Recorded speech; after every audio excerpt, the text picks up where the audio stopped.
The morning sun peeked through the blinds, casting thin strips of light across Elijah's face. He groaned and rolled over, his head throbbing slightly from staying up too late the night before. Thought the history exhibition at the city museum had been Worth it, those ancient symbols and their meanings across cultures had always fascinated him. As a history professor at the local university, he often lost track of time when surrounded by artifacts from the past. He stretched his arm above his head and froze. A strange tingling sensation ran from his wrist to his elbow. Blinking away sleep, he glanced down and nearly fell out of bed.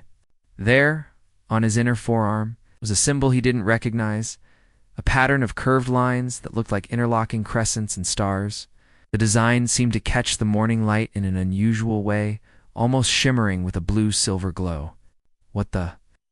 Elijah jumped up and rushed to the bathroom, holding his arm under the running water, scrubbing frantically. But the mark didn't fade or smudge. It wasn't drawn. In it looked like a tattoo, but one he definitely hadn't gotten.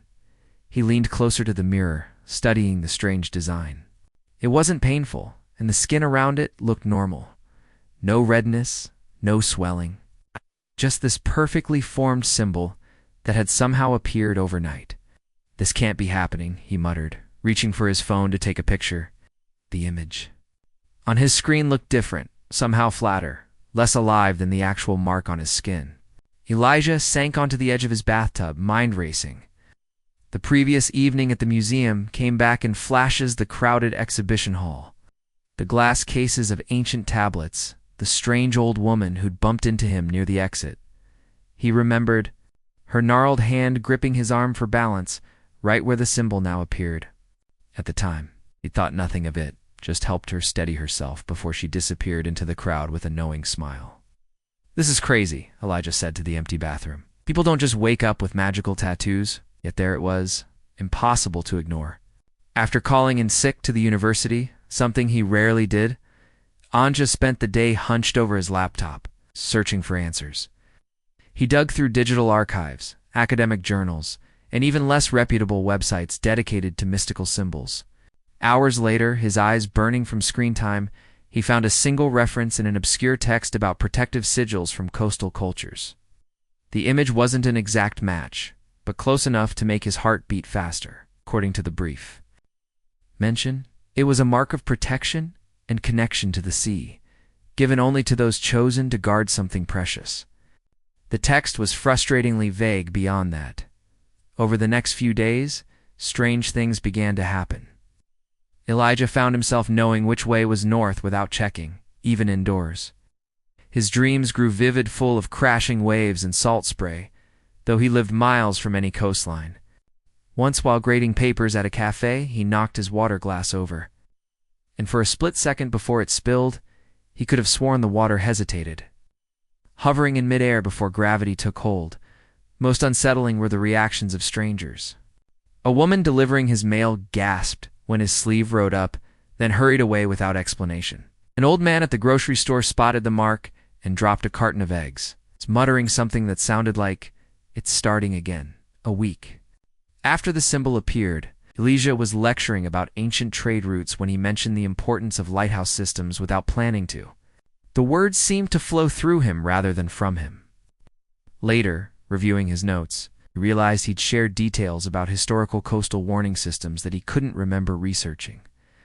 That night, he dreamed of his grandmother's house, a place he hadn't visited since he was 8 years old. In the dream, she stood at the edge of a cliff, pointing toward a lighthouse in the distance. "You need to go back," she said, her voice clearer than it had been in the years before she passed. "It's looking for you." Elijah woke with absolute certainty about what he needed to do. The university semester had just ended. He had 6 weeks before summer classes began. It was the perfect time to visit his grandmother's hometown, a small coastal place called Harbor, a point that he barely remembered. The 4-hour drive felt shorter than it should have. With each mile closer to the coast, the symbol on his arm seemed to grow warmer, like a compass pointing him forward. When the road curved and the vast expanse of ocean finally came into view, Elijah had to pull over. His heart pounded with a mix of fear and something that felt strangely like coming home. The small seaside town hadn't changed much in 20 years. The same weathered buildings lined the main street, painted in faded blues and grays. Fishing boats still bobbed in the harbor, and the old lighthouse stood tall on the rocky point that gave the town its name. Elijah checked into the only bed and breakfast in town, a Victorian house with peeling paint and a friendly owner who didn't seem to notice when his sleeve rode up, revealing the mark, or if she did notice, she gave no sign. "To Harbor Point?" she asked, handing him an actual metal key rather than a key card. "Not many visitors this time of year." "Family connection," Elijah said, surprised by how natural the half-truth felt. "My grandmother lived here when she was young." The woman's eyes crinkled with interest. "What was her name?" "Everyone knows everyone in this town, even from years back. Chen. Lily Chen." The innkeeper's smile faltered slightly. "Chen, that's—" She paused, studying his face more carefully. "Well, that's interesting. The Chens haven't been around these parts for a long time." Before Elijah could ask what she meant, another guest called for assistance, and the moment passed. That night, lying in the unfamiliar bed with the sound of waves in the distance, Elijah couldn't sleep. The symbol on his arm seemed to pulse with the rhythm of the tides. Outside his window, the beam from the lighthouse swept across the night sky every 30 seconds, like a heartbeat. He knew, somehow, that the answers he needed were waiting for him there, at that lighthouse. Whatever the symbol meant, whoever had really given it to him. The truth was here in this small town, where his family had once lived. Tomorrow, he would go to the lighthouse. Tomorrow, things would start making sense, as he finally drifted off to sleep. Elijah didn't yet know about the woman who had been watching for him, waiting for the marked one to return. He couldn't know that in just 3 days, she would see. The symbol on his arm and everything would change with a single, destiny-altering kiss. Elijah spent his first 2 days in Harbor Point walking the streets, trying to jog memories from his childhood visits. Little came back to him, just fragments. It's like the smell of his grandmother's fish stew or the creaking sound of her porch swing. He asked around town about the Chen family, but people either changed the subject or claimed not to remember much. On the morning of his 3rd day, dark clouds gathered over the ocean. The innkeeper warned him about an approaching storm as she poured his coffee. "Might want to stay indoors today," she said, glancing out the window. "These coastal storms can blow in faster than you'd think." Ow. But something pulled Elijah toward the lighthouse. The symbol on his arm had been warm all morning, occasionally pulsing like a second heartbeat.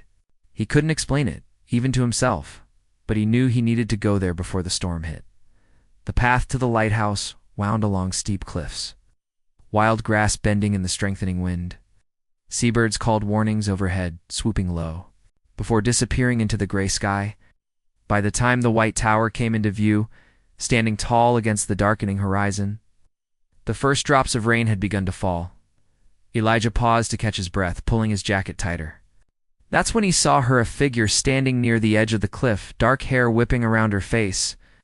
She seemed completely unconcerned by the weather, focused instead on a weathered notebook in her hands, making quick sketches with practiced strokes. He stood watching her for a moment, struck by her complete absorption in her task, despite the brewing storm. Then, as if sensing his presence, she turned. Even from a distance, their eyes locked. And Elijah felt a jolt run through his body.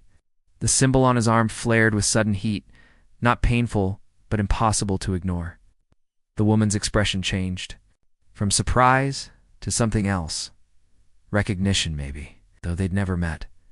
She tucked her notebook into a worn leather bag and walked toward him with purpose. Elijah found himself unable to move, rooted to the spot as she approached. She wasn't what most would call conventionally beautiful, but her face held a striking quality: high cheekbones, deep-set eyes that appeared almost black against her, brown skin, and an intensity that made it hard to look away. "You're here," she said when she reached him, her voice barely audible above the wind. It wasn't a question. Elijah opened his mouth to introduce himself, to ask who she was, but before he could speak, her eyes dropped to his arm. He realized his sleeve had ridden up, exposing the symbol. Her sharp intake of breath was audible even. Over the growing storm, without hesitation, she reached for his wrist, turning his arm to fully reveal the mark. Her fingers traced the pattern of stars and crescents, leaving trails of warmth where they touched his skin. "It really is you," she whispered, looking back up at his face with an expression of wonder and something like relief.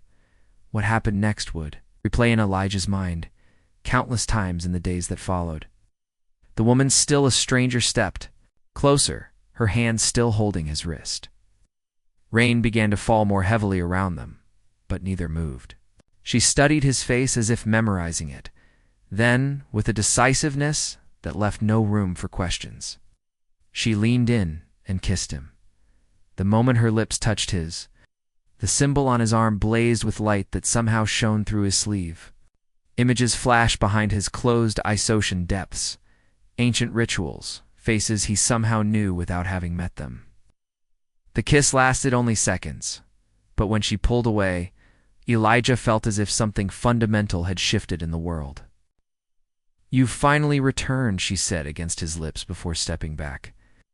Rain streaming down her face, mixing with what might have been tears. Thunder cracked overhead, bringing Elijah back to reality. "Who are you?" he managed to ask, his voice sounding strange to his own ears. "Maya," she said simply. Maya? "Kavindra. And you're Elijah Chen. Your grandmother was Lily." Again, not questions, statements of fact. We need to get out of this storm," she cut him off, looking toward the lighthouse. "Come on, I have the keys." Stunned and confused, but unwilling to stand in the pouring rain demanding answers, Elijah followed her. The lighthouse door was heavy oak, weathered by decades of salt spray. Maya produced an old iron key from her bag and unlocked it with practiced ease. Inside, the air was cool and smelled of stone and metal. A spiral staircase wound upward into the tower.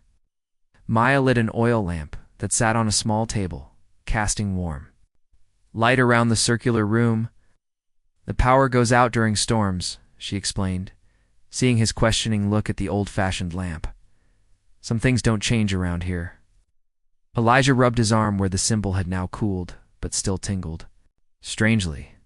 "I think you owe me some explanations," he said, trying to keep his voice steady, "starting with why you kissed me." Maya set the lamp down and faced him. For the first time, she looked uncertain. "I'm sorry about that. I've been waiting. For you, for someone with the mark. When I saw it, I couldn't help myself." She pushed her wet hair back from her face. "It confirmed what I needed to know, which is that you're part of this. Part of us."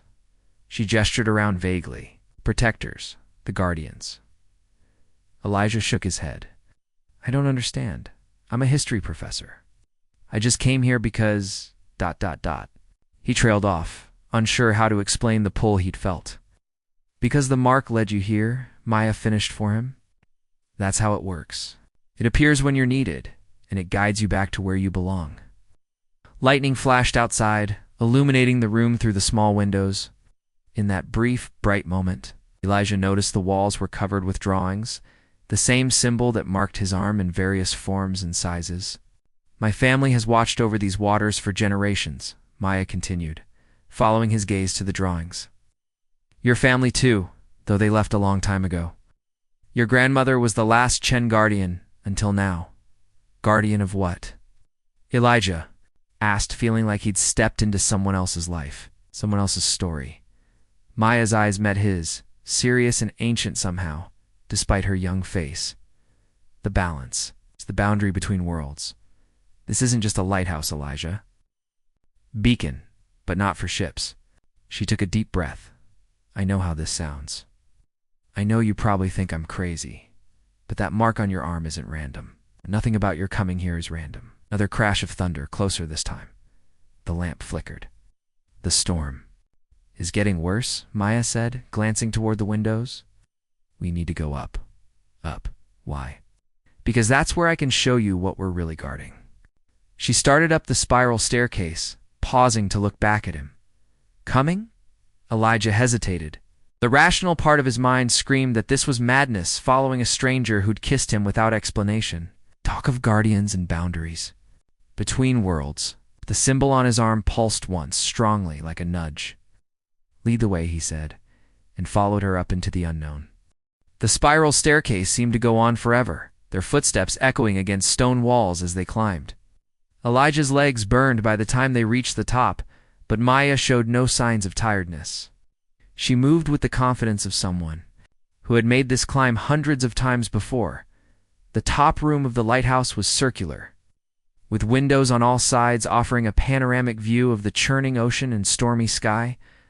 In the center stood the massive lamp, its beam cutting through the rain and fog in steady rotations.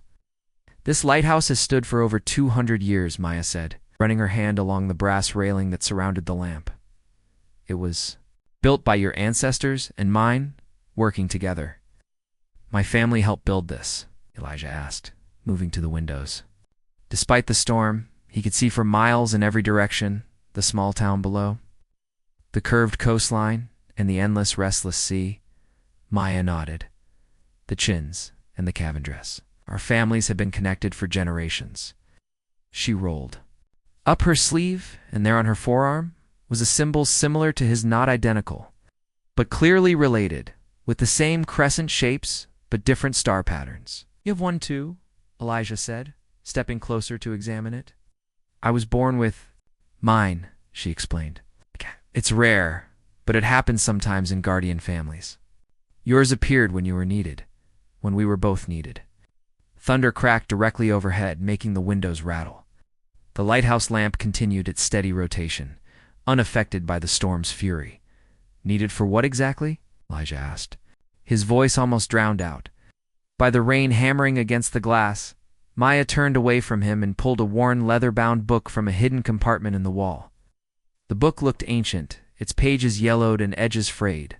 She set it on a small table beneath one of the windows and carefully opened it. This is my family's record of the guardianship, she said, gesturing for him to look. It goes back almost 3 centuries. Elijah leaned over the book, his historian's interest piqued despite his skepticism. The pages were filled with handwritten notes in different styles, suggesting many authors over many years. Intricate drawings of marine life, maps of the coastline, and countless variations of the symbol they both bore covered the pages. We are guardians of the tide, Maya explained, turning pages slowly. Not just the physical tide, though, that's part of it, but the balance between land and sea, between the world we know and the world beneath the waves. Elijah might have laughed, if not for the absolute seriousness in her voice and the undeniable reality of the strange symbol on his arm. You mean like mermaids? He asked, unable to keep the doubt from his voice. Maya gave him a look that made him feel foolish. No, not mermaids. Something older.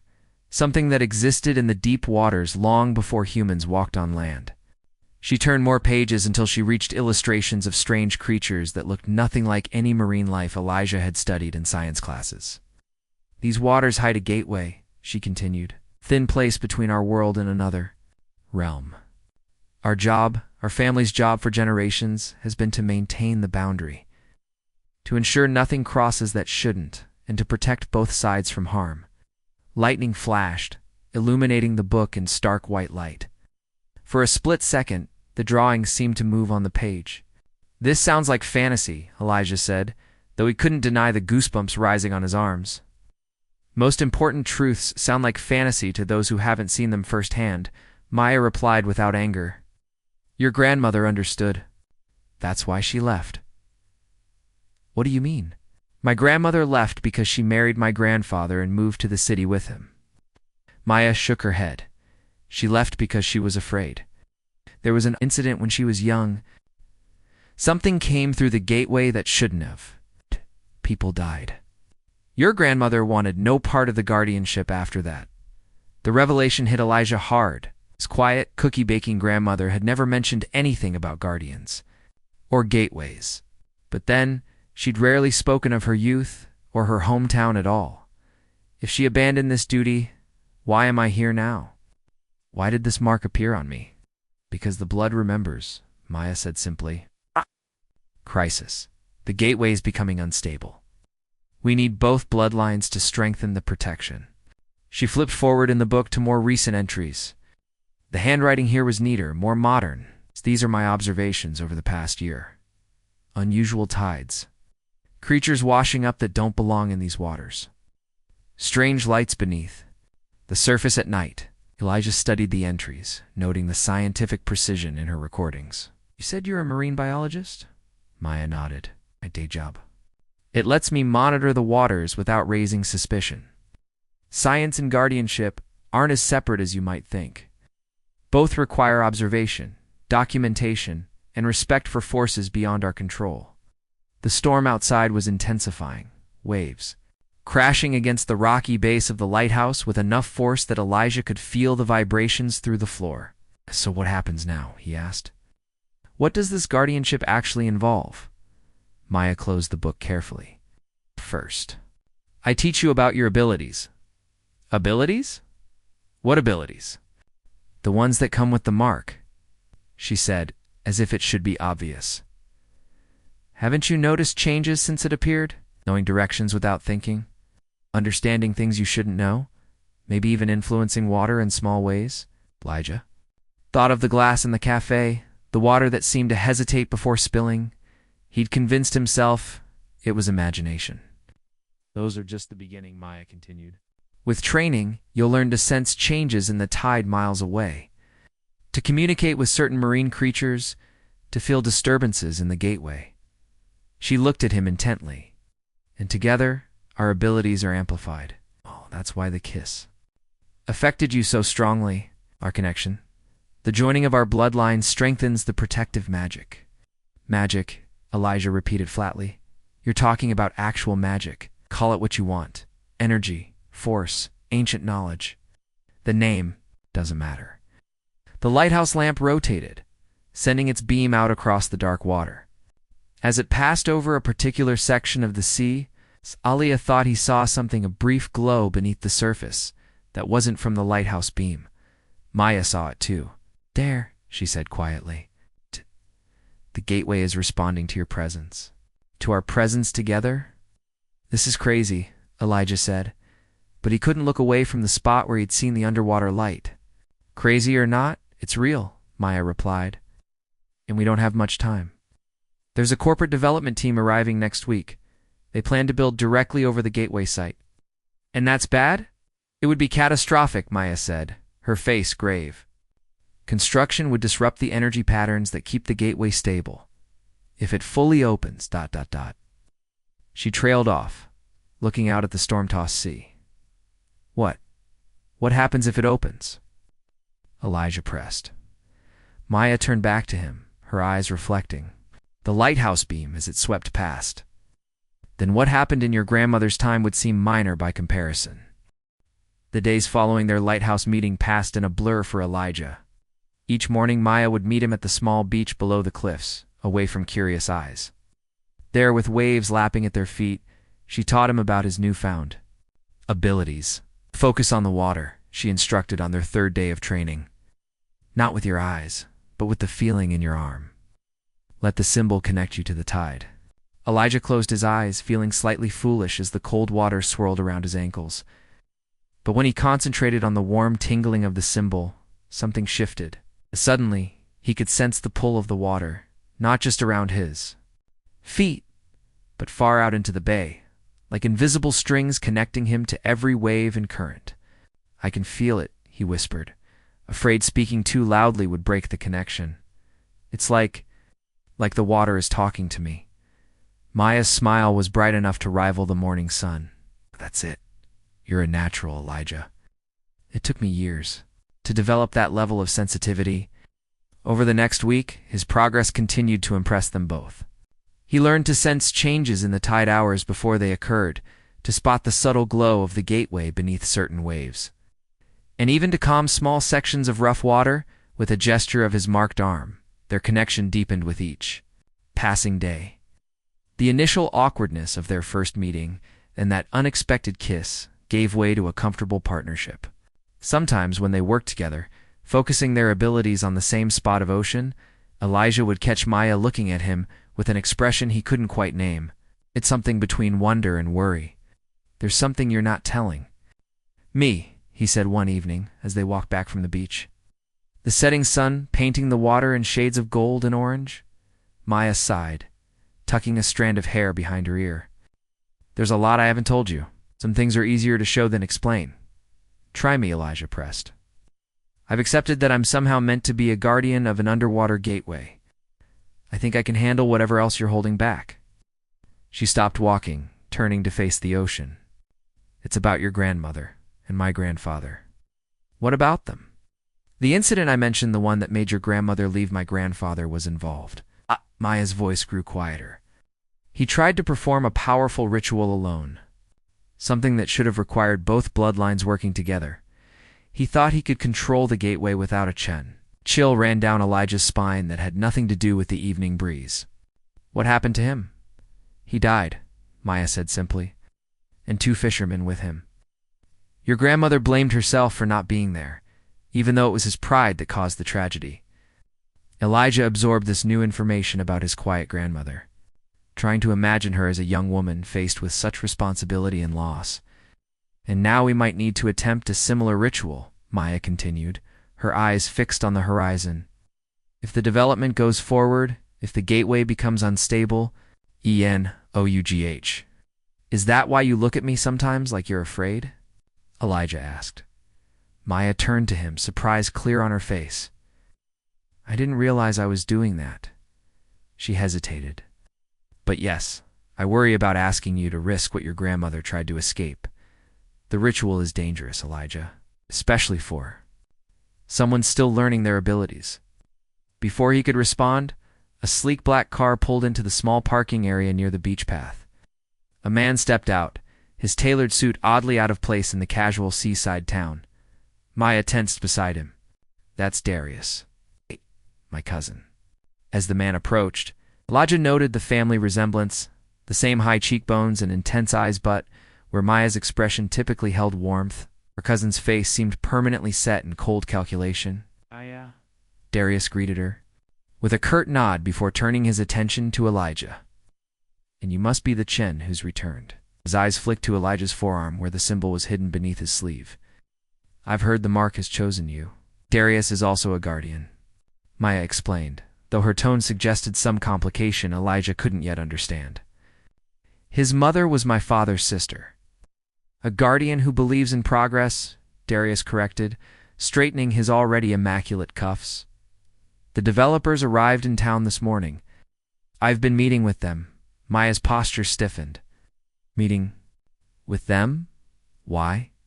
Because fighting against inevitable change is pointless, Darius replied. The old ways are dying, Maya. This town needs the economic boost this development will bring, even if it means risking the gateway. Maya's voice rose slightly. You know what could happen? Darius waved a dismissive hand. The old stories are just that, stories. Right. The gateway is simply an unusual underwater geological formation. Nothing mystical about it. Then how do you explain this?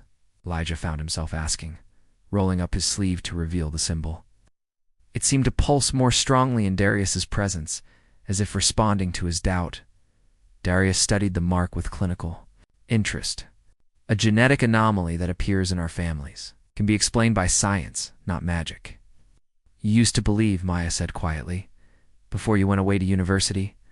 Something flashed across Darius's face, an old pain quickly masked. Grew up, I learned how the world really works. He turned his attention back to Elijah. Whatever my cousin has told you about destiny and guardianship, know that there are other perspectives. The development project includes state-of-the-art marine protection systems. Technology can safeguard these waters better than ancient rituals. An uncomfortable silence fell between the three of them, broken only by the sound of waves against the shore. The development team wants to survey the offshore area tomorrow, Darius finally said. They've invited local representatives to join them on their boat. I suggested Maya attend, given her marine biology expertise. He glanced at Elijah. You're welcome to come as well. See what they're planning before you fully commit to my cousins. Traditional approach. Without waiting for a response, he nodded curtly and walked back to his car, leaving Elijah and Maya standing in the fading light. He's working with them, Maya said, once Darius was out of earshot.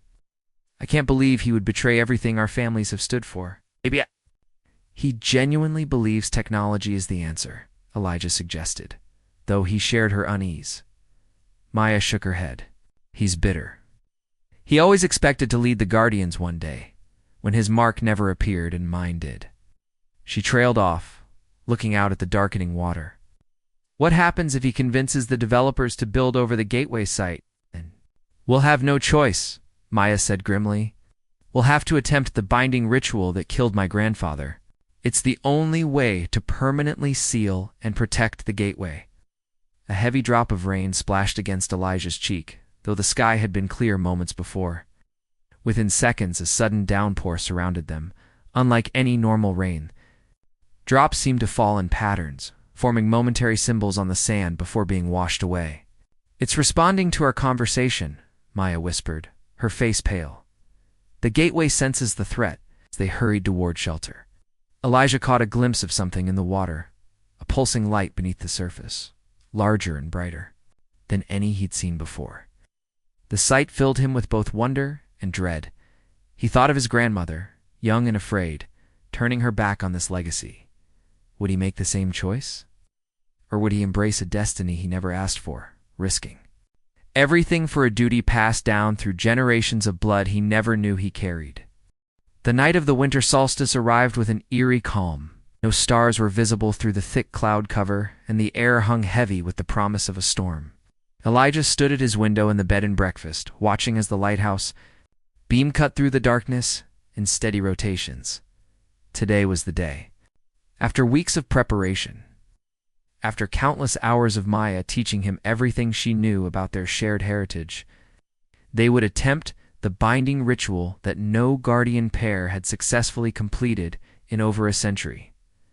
Earlier that day, they had joined the developer's boat tour along with Darius and several town officials.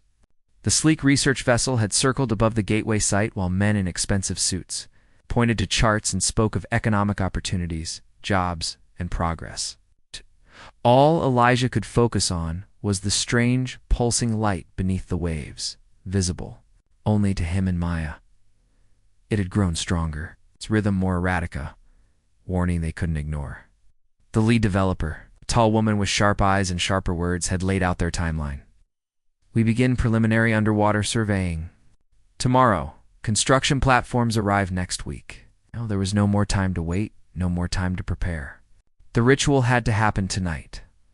A soft knock on his door pulled Elijah from his thoughts. Maya stood in the hallway, her face solemn but determined.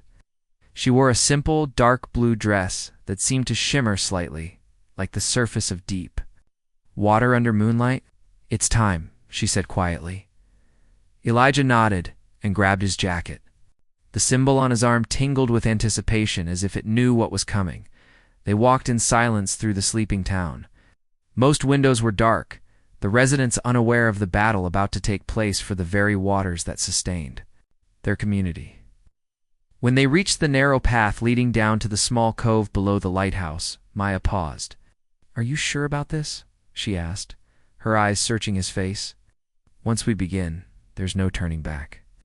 Elijah took a deep breath of the salt-laden air. "I'm sure. This is why the mark chose me, isn't it?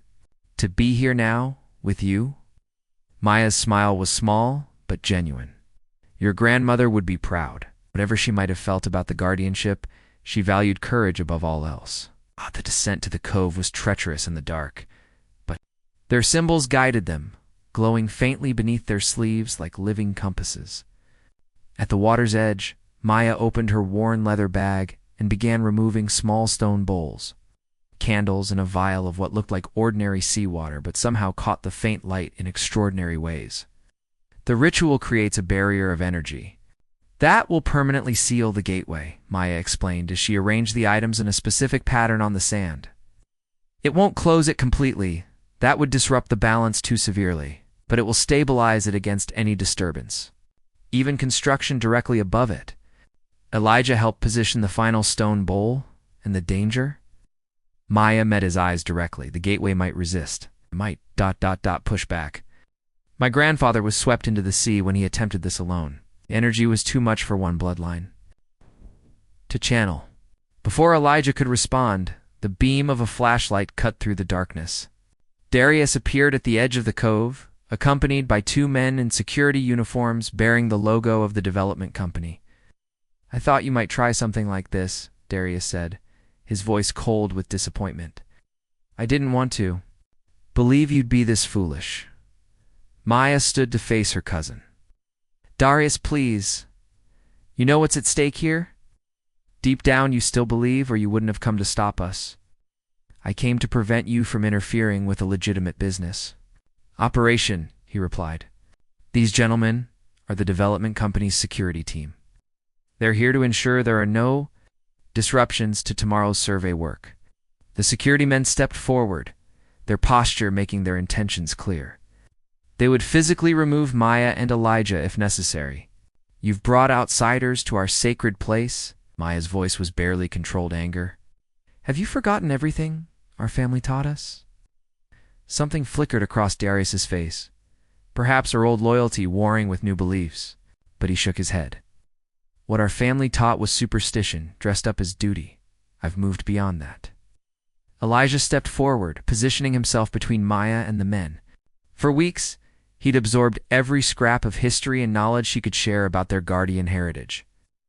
But in this moment, he realized something important. His value wasn't just in his bloodline or the symbol on his arm. It was in his training as a historian, someone who understood the vital importance of preserving the past while moving thoughtfully into the future. "Darius," he said, keeping his voice level, "before you stop us, let me show you something." He pulled a folded paper from his pocket, a photocopy from the town archives he'd spent days searching through.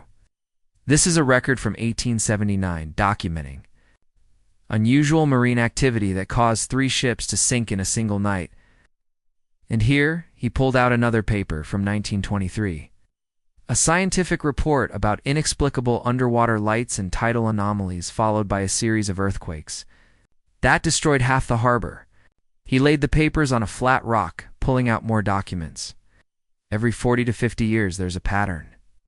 Disturbances in the gateway, followed by disaster, followed by periods of calm that coincide with records of local rituals or traditional ceremonies at this exact cove. The security men exchanged uncertain glances, clearly not having signed up for this strange confrontation. "History proves what our families have always known," Elijah continued. "This isn't superstition. It's a documented phenomenon that our ancestors found a way to manage." Darius stepped closer, his flashlight beam moving over the documents. Despite himself, the researcher in him couldn't resist examining the evidence. While Darius was distracted, the water behind them began to glow with an intensity they hadn't seen before. The surface churned, though there was no wind. "Ah!" Maya grabbed Elijah's hand, her eyes wide with urgency, responding to all of us being here, all 3 bloodlines represented at once. She whispered, "We need to begin now." As if in answer, a massive wave rose suddenly from the calm sea, towering over the small group on the shore. It hung suspended for an impossible moment, defying physics, its crest glowing with the same eerie light they'd seen beneath the surface. One of the security men shouted in fear and turned to run. The other stood frozen in disbelief. Darius stared at the impossible wave, the papers forgotten in his hands, his carefully constructed scientific worldview crumbling before the evidence of his own eyes. "Still think it's just a geological formation?" Maya asked, her voice barely audible above the strange humming sound now emanating from the water. The wave began to curl toward them, ready to crash down with devastating force, without hesitation. Elijah grabbed Maya's hand, both of them extending their marked arms toward the water. The symbols blazed with blue-white light, no longer hiding beneath their sleeves, but shining through the fabric like twin stars. "Darius," Maya shouted, "help us, or get out of the way." For a heartbeat, Darius remained frozen in indecision. Then, dropping the papers and flashlight, he stepped forward to stand beside them. Adding his voice to the ancient words Maya had taught Elijah, words their families had passed down for generations, the wave seemed to shudder, its momentum faltering. As the 3 voices joined together, the light from Maya and Elijah's symbols shot outward, creating a dome of energy that spread across the water's surface. Where Darius stood beside them, The dome wavered until he placed his hands on their shoulders, completing the circuit of their shared bloodlines.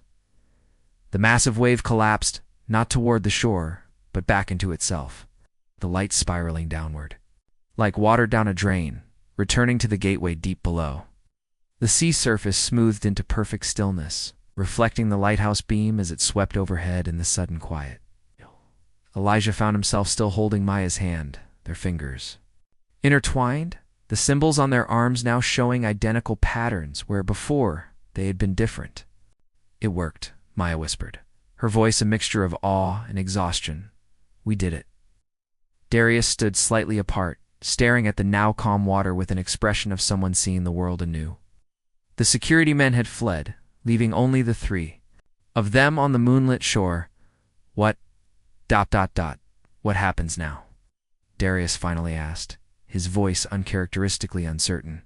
"Now we continue to guard, as our families always have," Maya said, looking at Elijah with a smile that spoke of shared future and purpose. Together, as the first light of dawn touched the horizon, Elijah pulled Maya close and kissed her, not a kiss of destiny this time, but one of choice. The symbol on his arm, once a mystery that had changed his life, now felt like the most natural part of him, a connection to both past and future, to duty and to love. Above them, the lighthouse beam faded in the growing daylight, its work done, until darkness returned. But the true guardians of Harbor Point would remain vigilant, their light a constant protection against tides seen and unseen. Their joined bloodlines, a bridge between worlds, between times, between